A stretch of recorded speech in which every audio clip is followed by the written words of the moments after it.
আসসালামু আলাইকুম, স্বাগতম নিউজ দর্পণ সংবাদে। আমি মোহাম্মদ জাকারিয়া আজকের সব আন্তর্জাতিক খবর নিয়ে হাজির হয়েছি। শুরুতেই জানিয়ে দিব সংবাদ শিরোনাম, তারপর বিস্তারিত। রাফা এলাকায় ইসরায়েলের অভিযান যত দ্রুত সম্ভব বন্ধের আহ্বান চীনের। আটলান্টিকে রুশ ট্যাঙ্কার জব্দ করল যুক্তরাষ্ট্র। রাশিয়া আর চীন একমাত্র যুক্তরাষ্ট্রকেই ভয় ও সম্মান করে ট্রাম্প। শান্তি চাইলে যুদ্ধের জন্য প্রস্তুত হন রাশিয়া। ইউক্রেন যুদ্ধের প্রথম ১০০ দিনে জ্বালানি রপ্তানি থেকে $৯৮ বিলিয়ন আয় রাশিয়ার। আসসালামু আলাইকুম, স্বাগতম জানাচ্ছি নিউজ দর্পণ সংবাদে। আমি মোহাম্মদ জাকারিয়া। এতক্ষণ শুনছিলেন সংবাদ শিরোনাম, এবার বিস্তারিত। বিশ্ব রাজনীতির মঞ্চে বর্তমানে যে অস্থিরতা বিরাজ করছে তার মধ্যে চীনের পক্ষ থেকে আসা একটি ঘোষণা বেশ আলোচনার জন্ম দিয়েছে।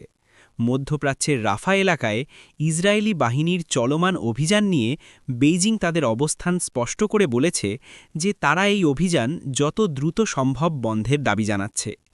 চীনের পররাষ্ট্র মন্ত্রণালয়ের মুখপাত্র একটি বিবৃতিতে জানিয়েছেন যে রাফা এলাকায় সাধারণ মানুষের উপর যে ভয়াবহ প্রভাব পড়ছে এবং যে মানবিক বিপর্যয় দেখা দিয়েছে তা আন্তর্জাতিক সম্প্রদায়ের জন্য অত্যন্ত উদ্বেগের বিষয়।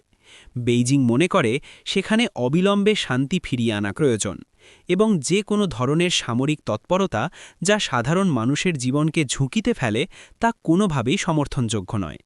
আমরা যদি একটু পেছনের দিকে তাকাই তবে দেখব চীন বরাবরই মধ্যপ্রাচ্যের রাজনীতিতে একটি ভারসাম্যমূলক ভূমিকা পালন করার চেষ্টা করে এবং এবারের এই জোরালো আহ্বান তাদের সেই কূটনৈতিক প্রচেষ্টারই অংশ।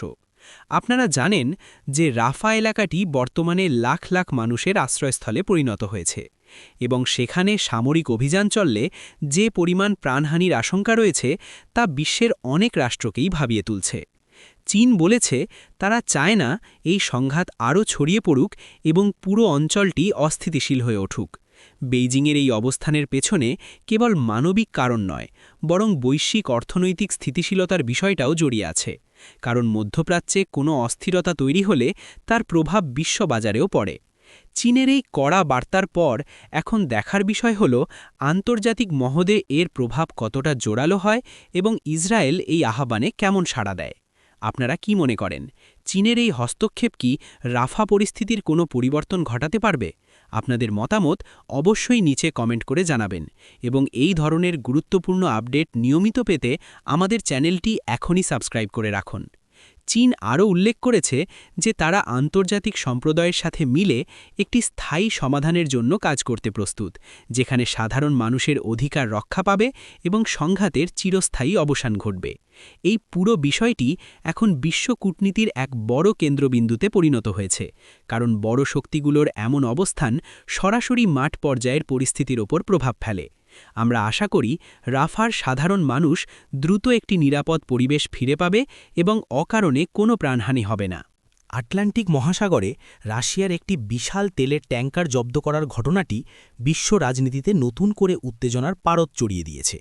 যুক্তরাষ্ট্র এই অভিযানটি পরিচালনা করেছে এবং তাদের দাবি অনুযায়ী এই ট্যাঙ্কারটি আন্তর্জাতিক নিষেধাজ্ঞা অমান্য করে জ্বালানি পরিবহন করছিল। ওয়াশিংটন দীর্ঘদিন ধরেই রাশিয়ার জ্বালানি খাতের ওপর কঠোর নজরদারি চালিয়ে আসছে এবং এই জব্দ করার ঘটনাটি তাদের সেই নজরদারিরই একটি বড় পদক্ষেপ। আটলান্টিকের নীল জলরাশিতে যখন মার্কিন কোস্ট গার্ড বা নৌবাহিনীর সদস্যরা এই জাহাজটির নিয়ন্ত্রণ নেয়, তখন তা আন্তর্জাতিক সংবাদ মাধ্যমগুলোতে ব্রেকিং নিউজ হিসেবে উঠে আসে। রাশিয়ার পক্ষ থেকে অবশ্যই ঘটনাকে সরাসরি দস্যুতা বা আন্তর্জাতিক আইনের লঙ্ঘন হিসেবে অভিহিত করা হয়েছে। মস্কো দাবি করছে যে তাদের বাণিজ্যিক জাহাজগুলোকে এভাবে বাধা দেওয়া আন্তর্জাতিক বাণিজ্যিক সম্পর্কের জন্য চরম ক্ষতিকর এবং এর ফলাফল মোটেও ভালো হবে না। অন্যদিকে মার্কিন প্রশাসন বলছে যে তারা কেবল আইন প্রয়োগ করছে এবং কোনো অবৈধ অর্থ যেন রাশিয়ার সামরিক খাতে ব্যবহৃত না হতে পারে তা নিশ্চিত করতেই এই পদক্ষেপ।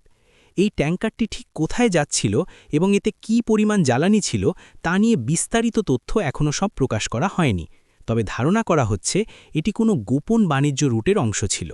আমরা যদি বর্তমান বিশ্ব পরিস্থিতির দিকে তাকাই তবে দেখব যে সমুদ্রপথ এখন বড় বড় শক্তির ক্ষমতার লড়াইয়ের ময়দান হয়ে দাঁড়িয়েছে।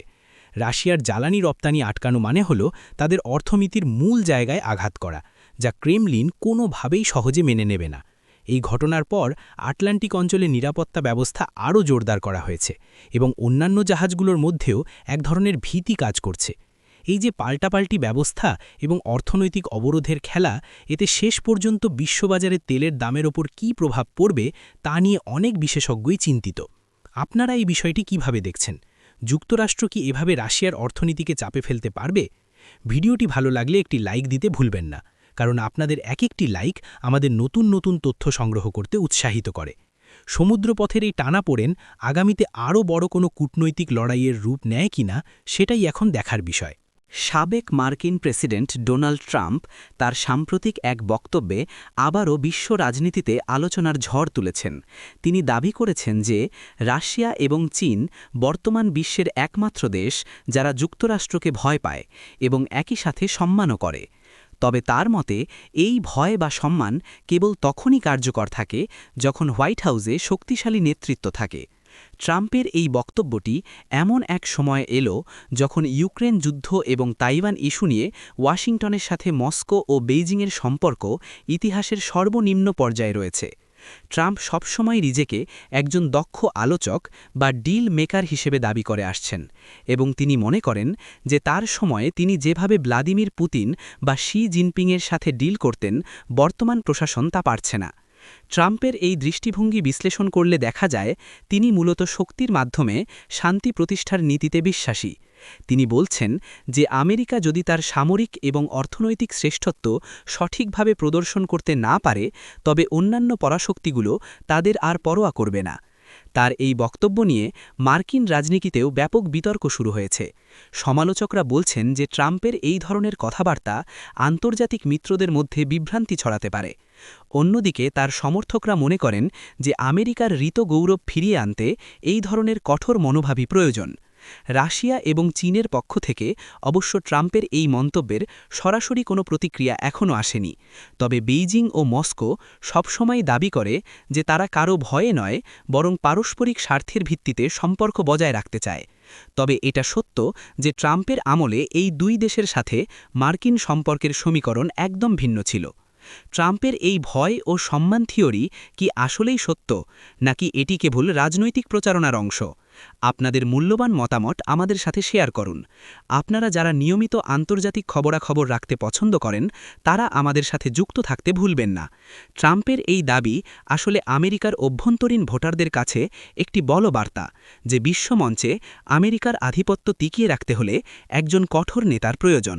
এই রাজনৈতিক খেলা শেষ পর্যন্ত কোন দিকে মোড় নেয় তা সময়ই বলে দেবে। সাম্প্রতিক একটি বার্তা পুরো বিশ্বকে নতুন করে ভাবিয়ে তুলেছে, যেখানে বলা হয়েছে, যদি শান্তি চান তবে যুদ্ধের জন্য প্রস্তুত হন। এটি একটি প্রাচীন ল্যাটিন প্রবাদ হলেও বর্তমান ভূরাজনৈতিক প্রেক্ষাপটে এর গুরুত্ব অনেক বেড়ে গেছে। ক্রেমলিনের উচ্চপদস্থ কর্মকর্তারা বলছেন যে পশ্চিমারা যেভাবে রাশিয়ার সীমান্তের দিকে তাদের সামরিক জোট ন্যাটোর বিস্তার ঘটাচ্ছে, তাতে রাশিয়ার সামনে যুদ্ধের প্রস্তুতি নেওয়া ছাড়া আর কোনো বিকল্প নেই। তাদের যুক্তি হল, আপনি যখন পুরোপুরি শক্তিশালী এবং যুদ্ধের জন্য প্রস্তুত থাকবেন, কেবল তখনই আপনার শত্রুরা আপনাকে আক্রমণ করার সাহস পাবে না এবং শেষ পর্যন্ত শান্তি বজায় থাকবে। এই অদ্ভুত কিন্তু বাস্তবসম্মত দর্শনের ওপর ভিত্তি করে রাশিয়া তাদের প্রতিরক্ষা বাজেট বহুগুণ বাড়িয়ে দিয়েছে এবং অত্যাধুনিক সব সমরাস্ত্রের পরীক্ষা চালাচ্ছে। হাইপারসনিক মিসাইল থেকে শুরু করে পারমাণবিক সক্ষমতা সম্পন্ন ড্রোন পর্যন্ত সবকিছুই এখন রাশিয়ার সামরিক ভাণ্ডারে জমা হচ্ছে। রাশিয়ার এই অবস্থানের কারণে পুরো ইউরোপ জুড়ে এখন এক ধরনের অস্থিরতা বিরাজ করছে। পোল্যান্ড, ফিনল্যান্ড এবং বাল্টিক দেশগুলো এখন তাদের নিজেদের নিরাপত্তা নিশ্চিত করতে তোড়জোড় শুরু করেছে। মস্কো মনে করে রাশিয়ার দুর্বলতা মানেই হল পশ্চিমের আগ্রাসন, তাই তারা কোনোভাবেই নিজেদের রক্ষাকবচ ঢিলে করতে চায় না। এই শান্তির জন্য যুদ্ধের প্রস্তুতি নেওয়ার বিষয়টি সাধারণ মানুষের মনে এক গভীর শঙ্কার জন্ম দিয়েছে যে তবে কি পৃথিবী বড় কোনো সংঘাতের দিকে এগিয়ে যাচ্ছে। কিন্তু রাশিয়ার বিশ্লেষকরা বলছেন এটি আসলে একটি কৌশল, যাতে কোনো পক্ষই সরাসরি বড় কোনো যুদ্ধে জড়ানোর ঝুঁকি না নেয়। ভারসাম্য রক্ষা করাই এখানে মূল লক্ষ্য। আপনারা কি মনে করেন এই ধরনের সামরিক প্রতিযোগিতার মাধ্যমে কি আদৌ বিশ্বশান্তি রক্ষা করা সম্ভব? আপনাদের চিন্তাভাবনা আমাদের জানান কমেন্ট বক্সে। আমাদের এই আলোচনাটি যদি আপনাদের কাছে তথ্যবহুল মনে হয়, তবে পরিচিতদের সাথে শেয়ার করে তাদেরও জানার সুযোগ করে দিন। রাশিয়ার এই কঠোর অবস্থান আন্তর্জাতিক কূটনীতিতে এক নতুন চ্যালেঞ্জ ছুড়ে দিয়েছে, যার সমাধান হয়তো আগামী কয়েক দশকের বিশ্ব পরিস্থিতি নির্ধারণ করে দেবে। ইউক্রেন যুদ্ধের শুরু থেকে রাশিয়ার ওপর একের পর এক অর্থনৈতিক নিষেধাজ্ঞা জারি করা হয়েছে, কিন্তু অবাক করা তথ্য হল যুদ্ধের প্রথম ১০০ দিনেই রাশিয়া কেবল জ্বালানি রপ্তানি থেকে $৯৮ বিলিয়ন আয় করেছে। এই বিশাল অঙ্কের অর্থ রাশিয়ার অর্থনীতির জন্য এক বড় লাইফলাইন হিসেবে কাজ করেছে। তথ্য বলছে ইউরোপীয় ইউনিয়ন যুদ্ধের শুরুতে রাশিয়ার গ্যাসের ওপর অনেকটা নির্ভরশীল ছিল এবং সেই সুযোগটি ক্রেমলিন কাজে লাগিয়েছে।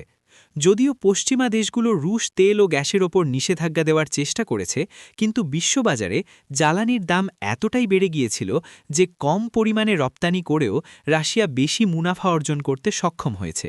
এই $৯৮ বিলিয়ন একটি বড় অংশ এসেছে জার্মানি, ইতালি এবং চীনের মতো দেশগুলো থেকে। এর মধ্যে চীন ও ভারত রাশিয়ার কাছ থেকে ডিসকাউন্ট রেটে প্রচুর পরিমাণে তেল কেনা শুরু করে, যার ফলে পশ্চিমাদের নিষেধাজ্ঞার প্রভাব অনেকটা ফিকে হয়ে যায়। এই যে বিশাল পরিমাণ রাজস্ব, এটি দিয়ে রাশিয়া কেবল তাদের যুদ্ধ খরচই মেটায়নি, বরং তাদের অভ্যন্তরীণ মুদ্রার মানও স্থিতিশীল রাখতে সক্ষম হয়েছে। আন্তর্জাতিক জ্বালানি বিশেষজ্ঞরা বলছেন যে রাশিয়ার ওপর জ্বালানি নির্ভরতা কমানো এত সহজ কাজ নয় এবং বিশ্ব অর্থনীতিতে রাশিয়ার তেলের যে প্রভাব রয়েছে তা রাতারাতি মুছে ফেলা সম্ভব নয়। রাশিয়ার এই অর্থনৈতিক সহনশীলতা অনেককেই অবাক করেছে। এই পরিসংখ্যান আমাদের দেখায় যে ভূ-রাজনীতিতে অর্থনৈতিক স্বার্থ কিভাবে আদর্শ বা যুদ্ধের চেয়েও বড় হয়ে দাঁড়ায়। যদিও এখন অনেক দেশ বিকল্প জ্বালানির দিকে ঝুঁকছে, কিন্তু সেই সময়ে রাশিয়ার এই রেকর্ড আয় তাদের বড় ধরনের পতনের হাত থেকে রক্ষা করেছে। এই বিষয়টি নিয়ে আপনাদের কোনো প্রশ্ন বা জিজ্ঞাসা থাকলে অবশ্যই জানাবেন। রাশিয়ার এই আয়ের পেছনে মূল কারণ ছিল বিশ্ববাজারে সাপ্লাই চেইন বিঘ্নিত হওয়া এবং চাহিদার তুলনায় যোগান কমে যাওয়া। আপনারা যারা আমাদের ভিডিও নিয়মিত দেখেন তারা জানেন যে আমরা সবসময়ই নিরপেক্ষ এবং তথ্যভিত্তিক সংবাদ আপনাদের সামনে তুলে ধরার চেষ্টা করি। তাই আমাদের সাথে থাকতে চ্যানেলটি সাবস্ক্রাইব করে বেল আইকনটি বাজিয়ে দিন। আজকের মতো এখানেই শেষ করছি। দেখা হবে পরবর্তী ভিডিওতে। ভালো থাকবেন, সুস্থ থাকবেন। ধন্যবাদ।